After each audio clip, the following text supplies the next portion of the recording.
Power, when used constructively, when used with a purpose, can give us miraculous results. But if it is not checked, if it goes unchecked, it can also bring destruction. And hence, in case of rolling also, we need to have a plan to reduce power. In order to reduce power, we reduce the torque, and to reduce torque, we reduce the average force. Now there are certain ways to reduce the average force. First being decreasing the yield strength of the material, which can be attained by hot rolling.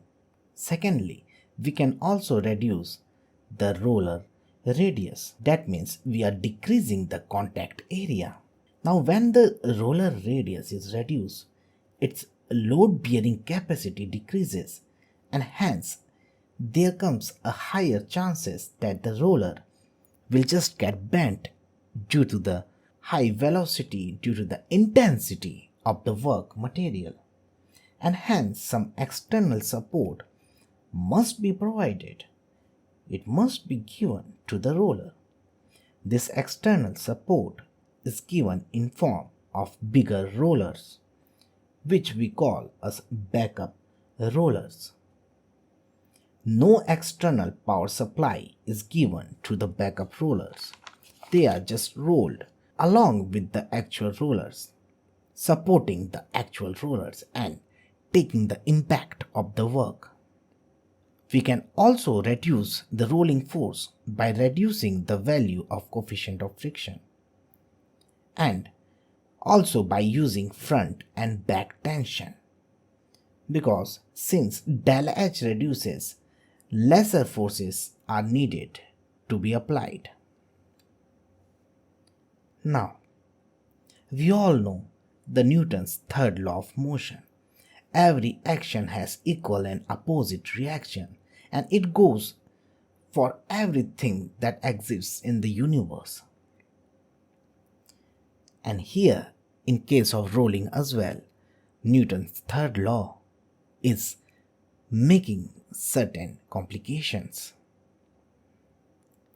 The rolling force applied by the rollers onto the work or onto the component will also be applied by the component, by the workpiece to the rolls. Every action has equal and opposite reaction.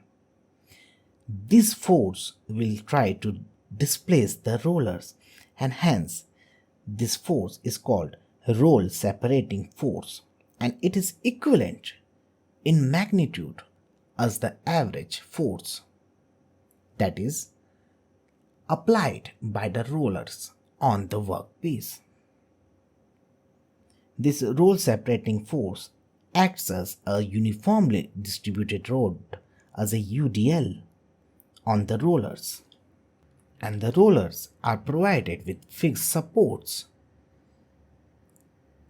and hence they act as simply supported beams, which leads to the bending of rollers, and the gap between the rollers gets filled by the work material, and hence it leads to non-uniform thickness and an undesirable outcome.